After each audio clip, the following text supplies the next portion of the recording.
ಸಹ ಶ್ರಾವಣ ಮಾಸದ ಪ್ರವಚನ ಕಾರ್ಯಕ್ರಮದ ಈ ಪವಿತ್ರ ಸಮಾರಂಭದ ದಿವ್ಯ ಸಾನ್ನಿಧ್ಯವನ್ನು ದಯಪಾಲಿಸಿದಾಗ ದೇವನೂರು ಶ್ರೀಮಂತಲಿಂಗನ ಬ್ರಹ್ಮದೇಶ್ವರ ಸಂಸ್ಕರಣ ಪರಮ ಪೂಜ್ಯ ಶ್ರೀಮಂತಲಿಂಗನ ಮರಣ ಸ್ವರೂಪಿಗಳಾದ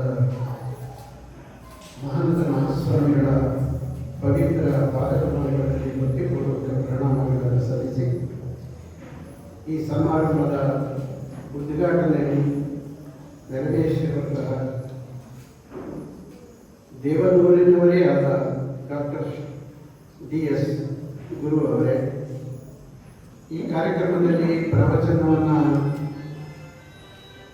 ನಡೆಸಿಕೊಡಲು ಬಂದಿರುವಂತಹ ನನಗೆ ಬಹಳ ವರ್ಷಗಳಿಂದ ಪರಿಚಯ ಇರುವ ವಚನ ಕುಮಾರಸ್ವಾಮಿ ಅವರೇ, ಈಗ ಉದ್ಘಾಟನೆ ಮಾಡಿರುವಂತಹ ವಚನ ಪಾಠಶಾಲೆಯ ಉದ್ಘಾಟನೆ ಮಾಡಿರುವಂತಹ ರೂಪ ಕುಮಾರಸ್ವಾಮಿ ಅವರೇ, ಈ ವೇದಿಕೆ ಮೇಲೆ ಇರುವ ಪುರದ ಶ್ರೀಗಳಲ್ಲಿ ಸಮರ್ಪಿಸಿ ದೇವರ ಮಠದ ಪೂಜ್ಯ ಜಡೇಸ್ವಾಮಿಗಳವರಿಗೆ ಶರಣ ಸಮರ್ಪಿಸಿ ವೇದಿಕೆ ಮೇಲೆ ಆಸೀನರಾಗಿರುವ ಬಸವನಗುಂಡಿ ಶ್ರೀಗಳವರಲ್ಲಿ, ಸೋಮೇಶ್ವರಪುರದ ಮಠದ ಪೂಜ್ಯರಲ್ಲಿ, ಕೂಡ್ನಳ್ಳಿ ಮಠದ ಪೂಜ್ಯರಲ್ಲಿ ಶರಣ ಸಮರ್ಪಿಸಿ ಇನ್ನುಳಿದ ಎಲ್ಲ ಹಲವು ಜನಮುಖಿಗಳಲ್ಲಿ ಪ್ರಣಾಮಗಳನ್ನು ಸಲ್ಲಿಸಿ ಭಕ್ತ ಮಹಾಶಯರೇ, ತಾಯಂದಿರೇ, ದೇವರಪುರದ ಗ್ರಾಮದ ಎಲ್ಲ ಭಕ್ತ ಮಹಾಶಯರೇ, ದೇವರಪುರದ ಮಠದ ಇತಿಹಾಸ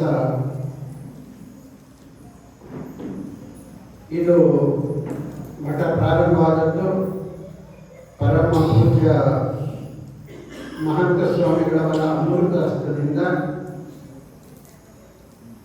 ಈ ಮಠವನ್ನು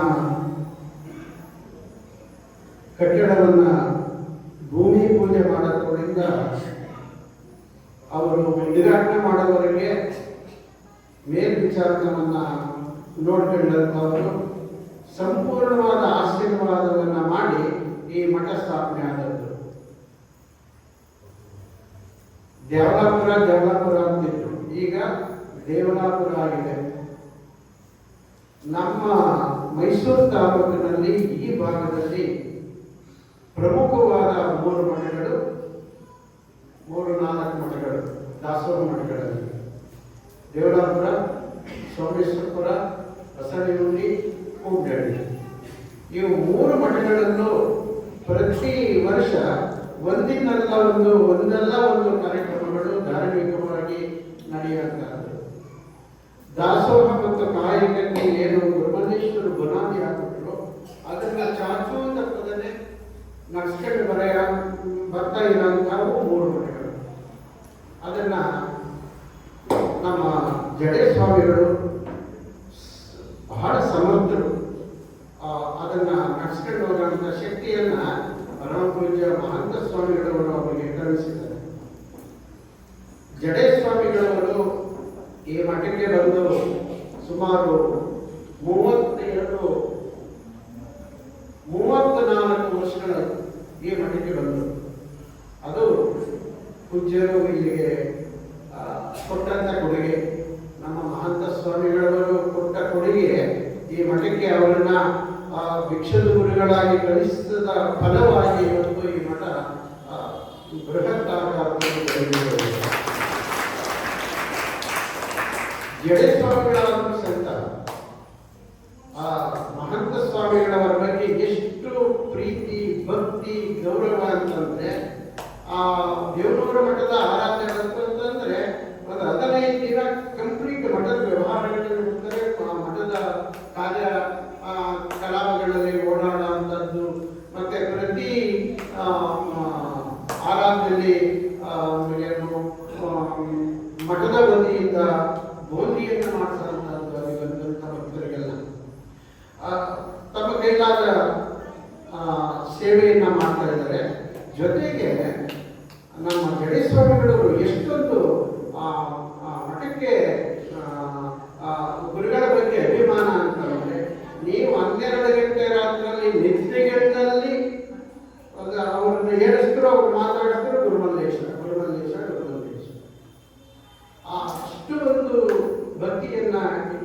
ಇರುವಂತಹವರು.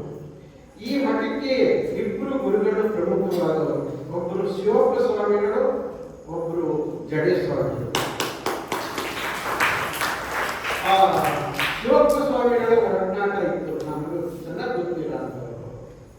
ಬಹಳ ಮೌನಿಗಳು, ಹೆಚ್ಚಿಗೆ ಮಾತನಾಡ್ತಿರ್ಲಿಲ್ಲ, ಸರಳವಾಗಿ ಇದ್ದಂಥವರು. ಯಾವಾಗಲೂ ಮಂಚದ ಮೇಲೆ ಇಲ್ಲ ಇದರ ಮೇಲೆ ಕುರ್ಚಿಯಲ್ಲಿ ಕುಂತ್ಕೊಳ್ಳೋದು ಬಹಳ ಅಪರೂಪ. ಅವರು ಒಂದು ಚಾಪೆ ಮೇಲೆ ಕುಂತಿರ್ತಾರೆ. ಅವರನ್ನು ನೋಡಕ್ ಬಂದವರು ಚಾಪೆ ಮೇಲೆ ಕುಂತಿರ್ತಾರೆ.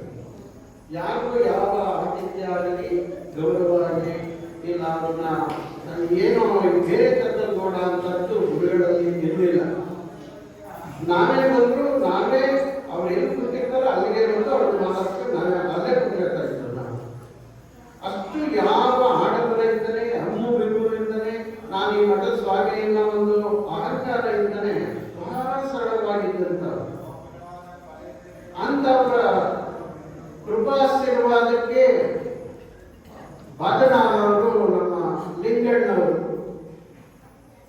ಅವರೇ ಹೇಳ್ತಾ ಇದ್ರು. ಒಂದ್ಸಲ ಲಿಂಗಣ್ಣವರು ಎಣ್ಣೆ ಮೇಯಿಸ್ಕೊಂಡಿದ್ದಂಥವರು ಜಿಲ್ಲಾ ಪಂಚಾಯಿತಿ ಸದಸ್ಯರಾದರು. ಅವರ ಕೃಪೆಯಿಂದ, ಅವರ ಆಶೀರ್ವಾದದಿಂದ. ಒಬ್ಬ ಕಂತೆ ಭಿಕ್ಷದ ಗುರುಗಳ ಶಕ್ತಿ ಎಷ್ಟಿದೆ ಅಂತ. ನಮ್ಮ ಜಡೆ ಸ್ವಾಮಿಗಳು ಈ ಮಠಕ್ಕೆ ಬಂದದ್ದವರಿಂದ ಈವರೆಗೂ ಕಂತೆ ಭಿಕ್ಷದ ಕಾಯಕದಲ್ಲಿ ನಿರತರಾಗಿದ್ದಾರೆ. ಅವರು ಎಲ್ಲೇ ಹೋಗಲಿ, ಎಲ್ಲೇ ಬರಲಿ, ಆ ಟೈಮ್ ಸರಿಯಾಗಿ ಬಂದು ಕಂತೆ ಭಿಕ್ಷೆ ಮಾಡಬೇಕಾಗುತ್ತೆ. ದಾಸೋಹಕ್ಕೆ ಬಹಳ ಬೆಲೆ ಕೊಟ್ಟಂತವರು, ಅಷ್ಟೇ ಭಕ್ತಿಯಿಂದ ನಡ್ಕೊಳ್ಳುವಂಥವರು ಜಡೆ ಸ್ವಾಮಿಗಳು. ಅವರು ಆ ಮಟ್ಟಕ್ಕೆ ಬೆಳಿಬೇಕು, ಅಷ್ಟು ಭಕ್ತಿ ಅವರ ಬೆಳಿಬೇಕು ಅಂತಂದ್ರೆ ನಮ್ಮ ಪರಮ ಪೂಜ್ಯ ಮಹಂತ ಮಹಾಸ್ವಾಮಿಗಳವರ ಕೃಪಾಶೀರ್ವಾದ. ಮಹಂತ ಬುದ್ಧರ ಅವ್ರ ಬಗ್ಗೆ ಮಾತಾಡಬೇಕು ಅಂತಂದ್ರೆ ಇಷ್ಟೆಲ್ಲ ವಿಷಯಗಳವೆ ದಿನಗಟ್ಟಲೆ ಮಾತಾಡ್ಬೋದು. ಕೆಲವು ಸಮಾರಂಭಗಳಲ್ಲಿ ಬುದ್ಧಿಯವರು ವೀರ ಸಮಾರಂಭಗಳಲ್ಲಿ ನಾನೇನಾದ್ರು ಇತ್ತು ಅಂತಂದ್ರೆ ನಾನು ದೂರ ಕೂತಿದ್ರೆ ಹೇಳಿ ಕಳಿಸ್ತಾರೆ, ದೇವರು ಬುದ್ಧವ್ರ ಬಗ್ಗೆ ಮಾತಾಡಿ. ಆ ಹತ್ತಿರದಲ್ಲೇ ಇದ್ರೆ ನನಗೆ ಮಾತಾಡೋಕೆ ಮುಂಚೆ ನನಗೆ ಹೇಳ್ತಾರೆ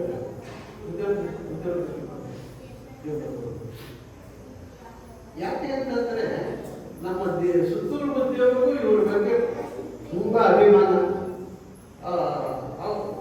ಕೆಲವು ಘಟನೆಗಳನ್ನ ನೆನೆಸ್ಕೊಂಡ್ಬಿಟ್ರೆ ಎಷ್ಟೋ ಸಾರಿ ಅವರು ಸುಮ್ಮನೆ ಮೌನವಾಗಿ ಕೂತಿದ್ದವರು ನಗ್ಬಿಡ್ತಾರೆ ನಮ್ಮ ಜಗದ್ಗುರುಗಳು. ಅಂತ ಒಂದು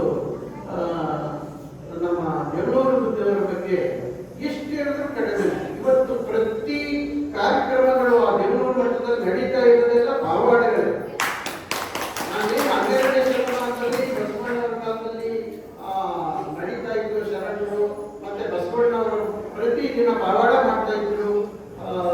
ವಿದ್ಯುಳನ್ನ ಆಸ್ಥಾನದಲ್ಲಿ ಏನು ನಾವೆಲ್ಲ ಅವರ ಕಥೆಗಳನ್ನು ಹೇಳ್ತೀವಿ, ಓದ್ತೀವಿ, ಕೇಳ್ತೀವಿ. ಇವತ್ತು ನಮ್ಮ ನಮ್ಮ ನಮ್ಮ ನಮ್ಮ ನಮ್ಮ ನಮ್ಮ ಜೊತೆಲ್ಲೇ ಇರೋಂಥವರು ಅಭಿನವ ಗುರುಮಲ್ಲೇಶ್ವರರು ನಮ್ಮ ಜೊತೆಲಿ ಇದೀವಲ್ಲ, ನಾವು ಅವ್ರ ಜೊತೆಲಿ ಇದೀವಲ್ಲ, ಅವ್ರ ಸಾನ್ನಿಧ್ಯದಲ್ಲಿ ಇದೀವಲ್ಲ, ನಾವೇ ಭಾಗ್ಯವಂತರು, ನಾವೇ ಕೊಂಡೇವೆ. ಬೇಗೂ ಬೇರೆ ಬೆನ್ನಡ ಭವಗೀಜಗಳ ಹರಿದು ಲೋಕಗಳು ಇದ್ದು ಇಲ್ಲದ ಅವ್ರಿಗೆ ಬೇಕು ಅನ್ನೋದಿಲ್ಲ, ಬೇಡ ಅನ್ನೋದಿಲ್ಲ, ಪರಿಪೂರ್ಣವಾಗಿದ್ದಾರೆ. ನಮ್ಮ ಮಹಂತ ಬುದ್ಧಿಯವರು ಆ ಗುರುಮಲ್ಲೇಶ್ವರ ಮಠಕ್ಕೆ ಯಾವಾಗ ಆ ಮಠದ ಅಧಿಕಾರ ವಹಿಸ್ಕೊಂಡ್ರು, ಇಲ್ಲಿವರೆಗೂ ನನ್ನ ಅಧಿಕಾರಿ ನಾನು ಈ ಮಠದ ಸ್ವಾಮಿ ಅನ್ನೋದೇ ಇಲ್ಲ ಅವರು ಇರ್ತಾರೆ. ಬಹಳ ಕಿಂಕರತ್ವ, ಬಹಳ ಸರಳತೆ. ಅಂತವ್ರನ್ನ ನಾವೇನು ಅಂತವ್ರ ಕಾಲದಲ್ಲಿ ನಾವಿದೀವಲ್ಲ, ನಾವು ಪುಣ್ಯವಂತರು. ಮಹಂತ ಬುದ್ಧಿಯವರ ಕಾರ್ಯ ವೈಖರಿಗಳು, ಅವರ ಕಾರ್ಯಕಲಾಪಗಳು ಮೊನ್ನೆ ಕಳೆದ ನಮ್ಮ ಗೋಪುರ ಪ್ರಸ್ತಾಪನೆ ಆಯ್ತಲ್ಲ, ಗೋಪುರ ಓಪನ್ ಆಯ್ತಲ್ಲ, ಏನೆಲ್ಲ ಜನಗಳು ಪ್ರಯತ್ನ ಮಾಡಿದ್ರು. ಏನೋ ದೊಡ್ಡ ಸಮಾರಂಭ ಮಾಡಬೇಕು, ದೊಡ್ಡದಾಗಿ ಎಲ್ಲರೂ ಕರಿಬೇಕು, ಇನ್ವಿಟೇಷನ್ ಮಾಡಿಸ್ಬೇಕು, ಪ್ರಚಾರ ಮಾಡಬೇಕು, ಟಿವಿ ಕರಿಬೇಕು, ಅವರು ಹಂಗೆ ಏನೆಲ್ಲ ಮಾಡಿದ್ರು. ನಮ್ಮ ಬುದ್ಧಿಯವರು ಸರಳವಾಗಿ ಹೆಂಗಿದ್ರು ಹಂಗೆ, ಎಷ್ಟಿತ್ತು ಅಷ್ಟೇ. ತುಂಬ ಆಗಬೇಕು. ನಮ್ಮ ಸಿದ್ಧಿಯಲ್ಲಿ ಬಂದವರು ಯಾವ ಟೈಮಿಗೆ ಬರಬೇಕಾದ್ರು ಅದೇ ಟೈಮಿಗೆ ಅದೇ ಟೈಮಿಗೆ ಬಂದು ಅವರೇ ಉದ್ಘಾಟನೆ. ಅದೇ ಎಲ್ಲ ಪಾವಾಡಗಳು ಅಲ್ಲಿ ನಡೀತಾ ಇರೋಂಥವೆಲ್ಲ ಪಾವಾಡಗಳು. ನಮ್ಮ ದೇವನೂರು ಮಠದ ಬುದ್ಧಿಯವರ ಬಗ್ಗೆ ಹೇಳಿದ್ರು ಅಂತಂದ್ರೆ ಅವ್ರನ್ನ ಅರ್ಥ ಮಾಡೋಕ್ಕೆ ಆಗಲ್ಲ ಯಾರಿಂದಲೂ. ಆ ಸಾಮರ್ಥ್ಯ ಯಾರಿಗೂ ಇಲ್ಲ. ಅಂತ ಪಾವಾಡ ಪುರುಷರಿಂದ ಈ ಮಠ ಸ್ಥಾಪನೆ ಆಗಿದೆ. ಹಾಗಾಗಿ ಈ ಮಠಗಳ ಬಗ್ಗೆ ಅವ್ರಿಗೂ ವಿಶೇಷವಾದ ಕಾಳಜಿ. ಈ ಭಾಗಕ್ಕೆ ಬಂದಾಗಲೇ ಮಠಕ್ಕೆ ಬರ್ತಾರೆ, ಯೋಗಕ್ಷೇಮ ವಹಿಸ್ತಾರೆ, ಆ ಮಠದ ಭಕ್ತರನ್ನ ಕಲಿಸ್ತಾರೆ, ಮಾತಾಡ್ತಾರೆ. ಮೇಲ್ವಿಚಾರಣೆಯನ್ನ ನೋಡ್ಕೊತಾ ಇರೋದ್ರಿಂದ ಈ ಮಠಗಳು ಮೇಲ್ಮಟ್ಟಕ್ಕೆ ಬರೋದಕ್ಕೆ ಸಾಧ್ಯ ಆಗಿದೆ. ಮತ್ತೆ ನಮ್ಮ ಗಣೇಶ ಸ್ವಾಮಿಗಳು ಪ್ರತಿ ವರ್ಷ ಈ ಕಾರ್ಯಕ್ರಮ, ಶ್ರಾವಣ ಮಾಸದ ಕಾರ್ಯಕ್ರಮ ವಿಶೇಷವಾಗಿ ಏನಕ್ಕೆ ಇದನ್ನ ಈಗ ಪ್ರವಚನಗಳ ಮಾಡೋ ಉದ್ದೇಶ ಏನು ಅಂತಂದ್ರೆ, ಒಬ್ಬ ಶರಣ ಹೇಳ್ತಾರೆ, ಮಂಡೆ ಮಾಸಿದಡೆ ಮಂಚನವ ಮಾಡುವುದು, ಬಟ್ಟೆ ಮಾಸಿದಡೆ ಬಡಿ ಬಾಳಿಗೆ ಇಕ್ಕುವುದು, ಮನದ ಮೈಲಿಗೆ ಕಲೆಬಡೆ ಶರಣರನ್ನ ಮಾಡುವುದು ಅಂತ ಮಾತಾಡ್ತಾರೆ. ತಲೆ ಕೊಡೆಯಾದ್ರೆ ಶಾಂಪು ಸೋಪು ಹಾಕಿ ಸ್ನಾನ ಮಾಡಬಹುದು, ತಲೆ ಕೊಡೆ ಹೋಗುತ್ತೆ. ಬಟ್ಟೆ ಕೊಡೆಯಾದ್ರೆ ಬಡಿ ಮಾಡ್ಕೋಬಹುದು. ಆದ್ರೆ ಈ ಮನಸ್ಸಿನ ಕೊಳೆ ಇದೆಯಲ್ಲ, ಮನಸ್ಸಿನ ಕೊಳೆಯನ್ನ ಕೊಳೆಯಬೇಕು ಅಂತಂದ್ರೆ ಇಂಥ ಮಹಾತ್ಮರ ದರ್ಶನಾಶೀರ್ವಾದ, ಅವರ ವಚನಗಳು, ಅವರ ಮಾತುಗಳನ್ನ ಕೇಳಬೇಕು. ಅವರ ಮಾತೇ ಜೀವನದಲ್ಲಿ ಈಗ ಅವರ ಮಾತೇ ದೇವರು. ಹಾಗಾಗಿ ಗಣೇಶ ಸ್ವಾಮಿಗಳು ಆ ಒಂದು ನಿಟ್ಟಿನಲ್ಲಿ ಈ ಒಂದು ಪ್ರವಚನ ಕಾರ್ಯಕ್ರಮವನ್ನ ಪ್ರತಿ ವರ್ಷ ಮಾಡುವಂತಹದ್ದು. ಮತ್ತೆ ಪುಣ್ಯ ಕೆಲಸಗಳನ್ನ ಪ್ರತಿಯೊಬ್ಬರು ಮಾಡಬೇಕು. ಅನಿತ್ಯಾಣಿ ಶರೀರಾಣಿ ವಿಭವೋ ನೈವ ಶಾಶ್ವತ, ನಿತ್ಯಂ ಸನ್ನಿಹಿತೋ ಮೃತ್ಯು ಕರ್ತವ್ಯೋ ಧರ್ಮ ಸಂಗ್ರಹ. ಮಹಾಭಾರತದಲ್ಲಿ ಬರುತ್ತೆ. ಅನಿತ್ಯಾಣಿ ಶರೀರಾಣಿ, ಈ ಶರೀರ ಅನಿತ್ಯವಾದದ್ದು, ಶಾಶ್ವತ ಅಲ್ಲ, ಯಾವತ್ತೂ ಒಂದಿನ ಹೋಗುತ್ತೆ. ಮತ್ತೆ ನಾವೇನ್ ಸಂಪಾದನೆ ಮಾಡಿರ್ತೀವಿ ಇಲ್ಲಿ, ದುಡ್ಡು, ಕಾಸು, ಆಸ್ತಿ, ಅಧಿಕಾರ, ಹೆಂಡತಿ, ಮಕ್ಕಳು ಅಂತ ಏನ್ ನಾವು ನಂಬ್ಕೊಂಡಿರ್ತೀವಿ ಅದೆಲ್ಲ ಶಾಶ್ವತ. ಒಂದಿನಲ್ಲ ಒಂದಿನ ನಮ್ಮನ್ನ ಕೈ ಬಿಟ್ಟು ಹೋಗುತ್ತೆ. ಅದನ್ನ ನಂಬಿಕೆ ಬೇಡ, ಅದು ಶಾಶ್ವತ ಅಲ್ಲ. ನಿತ್ಯಂ ಸನ್ನಿಹಿತ ಮೃತ್ಯು, ಪ್ರತಿದಿನ ಸಾಕು ಸಮೀಪಿಸ್ತ ಬಂದಾಗ ನಮ್ಮ ಬೆನ್ನಿಂದ ಕಾದಿದೆ. ಯಾವ ಕ್ಷಣದಲ್ಲಿ ಏನಾಗುತ್ತೋ ಗೊತ್ತಿಲ್ಲ. ಆದರೆ ನೀನು ಕರ್ತವ್ಯ ಧರ್ಮ ಸಂಗ್ರಹ, ನೀನು ಪುಣ್ಯ ಕೆಲಸವನ್ನ ಮಾಡು. ನೀನು ಎಷ್ಟು ವರ್ಷ ಬದುಕಿದ್ದೆ ಅನ್ನೋದು ಮುಖ್ಯ ಅಲ್ಲ. ನೀನು ಬದುಕಿದ್ದಂತ ಕಾಲದಲ್ಲಿ ಏನು ಒಳ್ಳೆ ಕೆಲಸ ಮಾಡಿದೆ, ಏನು ಪುಣ್ಯ ಕೆಲಸ ಮಾಡಿದೆ, ನಿನ್ನಿಂದ ಸಮಾಜಕ್ಕೆ ಏನಾಯಿತು ಅದನ್ನ ಯೋಚನೆ ಮಾಡಿ ಪುಣ್ಯ ಕೆಲಸವನ್ನ ಮಾಡು. ಪುಣ್ಯ ಕೆಲಸ ಯಾವಾಗ ಮಾಡಬೇಕು ಅಂದ್ರೆ ಬಸವಣ್ಣವರು ಅದನ್ನೇ ಹೇಳ್ತಾರೆ. ನೆರೆಗೆಂದೆಗೆ ತೆರೆಗಲ್ಲಕ್ಕೆ ಶರೀರ ಮೂಡು ಹೋಗದ ಮುನ್ನ, ಹಲ್ಲು ಹೋಗಿ ಬೆನ್ನು ಬಾಗಿ ಹಣ್ಣೆರಿಗೆ ಹಂಗಾಗದ ಮುನ್ನ, ಕಾಲ ಮೇಲೆ ಕೈಯ ನೋಡಿ ಕೋಲು ಹಿಡಿಯದ ಮುನ್ನ, ಮುಪ್ಪಿಂದೊಪ್ಪು ಬಳಿಯದ ಮುನ್ನ, ಮೃತ್ಯು ಮುಟ್ಟದ ಮುನ್ನ ಪೂಜಿಸು ಕೂಡಲ ಸಂಗಮ ದೇವನ. ನೀನು ಪೂಜೆ ಮಾಡಬೇಕಾಗ್ಲಿ, ಪುಣ್ಯ ಕೆಲಸ ಮಾಡಬೇಕಾಗ್ಲಿ, ಒಳ್ಳೆ ಕೆಲಸ ಮಾಡೋದು ಯಾವಾಗ ಅಂತಂದ್ರೆ ನಿನಗೆ ಮೈನಲ್ಲಿ ಶಕ್ತಿ ಇರುವಾಗ, ರಕ್ತ ಇರುವಾಗ, ನಿನ್ನ ಮಾತನ್ನು 4 ಜನ ಮಾತು ಕೇಳುವಂತ ಸಂದರ್ಭದಲ್ಲಿ ನಿನಗೆ ಮಾಡುವಂತ ಹಣದ ಏನು ಆರ್ಥಿಕವಾಗಿ ಚೆನ್ನಾಗಿರುವಂತ ಕಾಲದಲ್ಲಿ ಪುಣ್ಯ ಕೆಲಸವನ್ನು ಮಾಡುವಂತ ಮಾತನ್ನ ಬಸವಣ್ಣವರು ಹೇಳ್ತಾರೆ. ಇವತ್ತೇನಾದ್ರೂ ನಮಗೇನಾದ್ರೂ ಒಂದು ಚೂರು ಅಷ್ಟು ಇಷ್ಟು ಒಂದು ಅಧಿಕಾರ ಸಿಕ್ಬಿಟ್ಟು ಅಂತಂದ್ರೆ ಗ್ರಾಮ ಪಂಚಾಯತಿ ಮೆಂಬರ್ ಆಗ್ಬಿಟ್ರೆ ಅವ್ರು ಮಾತಾಡ್ಸಕ್ಕಾಗಲ್ಲ, ಅಹಂ ಬರುತ್ತೆ. ಆದರೆ ಅದು ಬರಬಾರದು. ನಿಜವಾದ ಭಕ್ತರಿಗೆ ಅಹಂ ಅನ್ನೋದು ದೂರ ಇರಬೇಕು. ಸೇವಕನಾಗಿ ಸೇವೆ ಮಾಡಬೇಕು, ಸಮಾಜ ಸೇವೆ ಮಾಡಬೇಕು.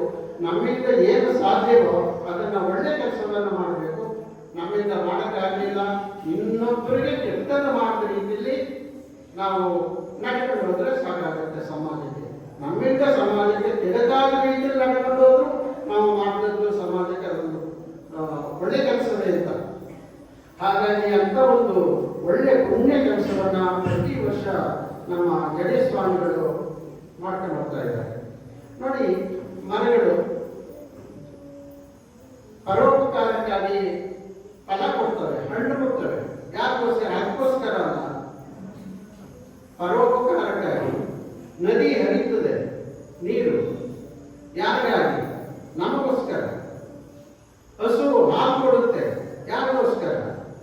ಅಂಥವೆಲ್ಲ ಪರೋಪಕಾರಕ್ಕಾಗಿ ಮಾಡುವಂಥದ್ದನ್ನ ನಾವು ಮನುಷ್ಯರಾಗಿ ತಿಳುವಳಿಕೆ ಇದ್ದು, ನಮ್ಮ ಜ್ಞಾನ ಇದ್ದು, ಒಳ್ಳೆಯದೇವರು ಕೆಟ್ಟದೇನು ಅಂತ ಯೋಚನೆ ಮಾಡುವಂಥ ಶಕ್ತಿ ಇಲ್ಲ ಅಂತವರು ನಾವು ಏನು ಮಾಡಬೇಕು ಏನು ಮಾಡಬಾರದು ಅಂತನ್ನ ತಿಳುವಳಿಕೆಯನ್ನ ಉದ್ದೇಶಕ್ಕೋಸ್ಕರ ಇಂಥ ಒಂದು ಸಮಾರಂಭಗಳನ್ನ, ಪ್ರವಚನಗಳನ್ನ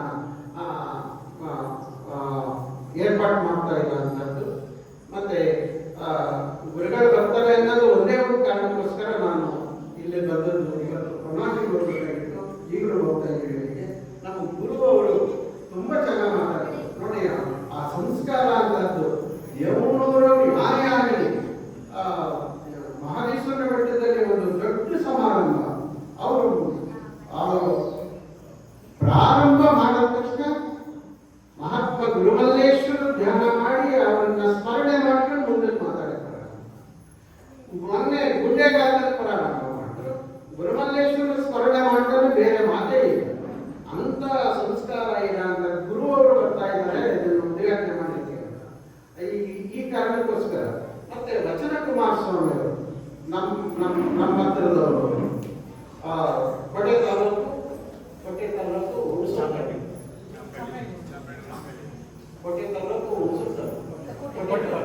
ಕೋಟೆ ತಾಲೂಕು ನಾನು ಬಹಳ ವರ್ಷಗಳಿಂದ, ಬಹುಶಃ ಅವರಿಗೆ ಕೆಲಸಕ್ಕೆ ಸೇರಿರಲಿಲ್ಲ, ಓದ್ತಾ ಇದ್ರು.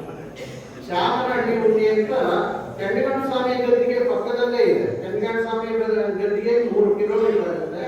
ಇವ್ರ ಊರು. ನನಗೆ ಇವರ ತಂದೆ ತಾಯಿ, ಇವರ ಬಂಧು ಇವರೆಲ್ಲ ನಮಗೆ ಬಹಳ ಬೇಕಾದಂಥವ್ರು. ಇವರ ತಂದೆಯವರು ಸಿದ್ಧಲಿಂಗಪ್ಪನವರು ಅಂತ ಸಿದ್ಧಲಿಂಗಪ್ಪನವರು ಹೇಗೆ ಅಂತಂದ್ರೆ ಒಂದು 25-30 ವರ್ಷ ಊರಾದಂಥವ್ರು. ಅವರೇ ಊರಿದವರು. ಆ ಕಾಲಕ್ಕೆ ಆ ಊರಿಗೆ ಅವರೇ ವಿದ್ಯಾವಂತರು. ಇಡೀ ಊರು ಅವ್ರು ಹೇಳ್ದಂಗೆ ಕೇಳ್ತಾ ಇತ್ತು. ಆ ಕಾಲದಲ್ಲಿ ಸಾಕಷ್ಟು ಒಳ್ಳೆ ಕೆಲಸಗಳನ್ನ ಗ್ರಾಮಕ್ಕೆ ಮಾಡಿದ್ರು. ಅವತ್ತು ಕುಮಾರಸ್ವಾಮಿ ಅವರನ್ನ, ಇವರ ವಚಾರ ಕುಮಾರಸ್ವಾಮಿ ಅವ್ರನ್ನ, ಕುಮಾರಸ್ವಾಮಿ ಯಾರು ಅಂತಂದ್ರೆ ನಮ್ಮ ಚಾಮರಾಜನಗರ ಸಿದ್ಧಲಿಂಗಪ್ಪನವ್ರ ಮಗನಾಗ ಇವರು ಅಂತಿದ್ರು. ಈಗ ಕುಮಾರಸ್ವಾಮಿ ಅವರು ಯಾವ ಮಟ್ಟಕ್ಕೆ ಬೆಳೆದ್ಬಿಟ್ರು ಅಂತಂದ್ರೆ, ಸಿದ್ಧಲಿಂಗಪ್ಪ ಯಾರು ಅಂದ್ರೆ ಕುಮಾರಸ್ವಾಮಿ ಅವರ ತಂದೆ ಅಲ್ವಾ ಇವರು. ಆ ಮಟ್ಟಿಗೆ ಅವ್ರ ತಂದೆಯನ್ನ ಮೀರಿಸಿ ಬೆಳೆದಿರ ಅಂತವರು. ಅವ್ರ ಜೊತೆಗೆ ಅವ್ರ ಶ್ರೀಮತಿಯವರು ಅವ್ರ ಜೊತೆ ಕೈ ಜೋಡಿಸಿ ಅವ್ರು ಏನು ಇವತ್ತು ಸಮಾಜ ಸೇವೆ ಮಾಡ್ತಾ ಇದ್ದಾರೆ. ಅದಕ್ಕೆ ಹೆಗಲು ಕೊಟ್ಟು ನಿಂತು ಕೆಲಸವನ್ನು ಮಾಡ್ತಾ ಇದ್ದಾರೆ. ಕೆಲಸ ಎಲ್ಲ ಯಶಸ್ವಿಯಾಗಿ ನಡೀಲಿ ಅಂತ ಹೇಳ್ತಾ ಪರಮ ಪೂಜ್ಯರಲ್ಲಿ ನಮ್ಮ ಅಧ್ಯಕ್ಷ ಹೋಗ್ತಕ್ಕಂಥ ಅಭಿನಂದನೆ ಹೇಳ್ತಾ ತಮ್ಮೆಲ್ಲರಿಗೂ ಬ್ರಹ್ಮಲೇಶ್ವರನ ಕೃಪಾಶೀರ್ವಾದ ಸದಾ ಇರಲಿ ಅಂತ ಹೇಳಿ